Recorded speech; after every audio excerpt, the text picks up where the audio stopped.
تعالیٰ ہے۔ آج تمہارے لیے سب پاکیزہ چیزیں حلال کر دی گئیں، اور اہل کتاب کا کھانا بھی تم کو حلال ہے اور تمہارا کھانا ان کو حلال ہے، اور پاک دامن مومن عورتیں اور پاک دامن اہل کتاب عورتیں بھی حلال ہیں، جبکہ ان کا مہر انہیں دے دو،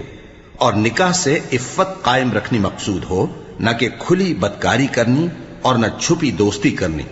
اور جو شخص ایمان کا منکر ہوا اس کے عمل ضائع ہو گئے اور وہ آخرت میں نقصان پانے والوں میں ہوگا۔ مومنو،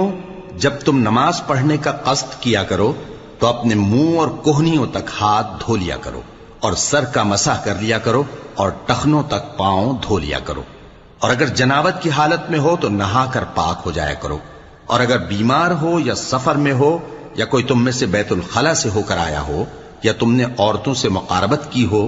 پھر تمہیں پانی نہ مل سکے تو پاک مٹی لو اور اس سے منہ اور ہاتھوں کا مسح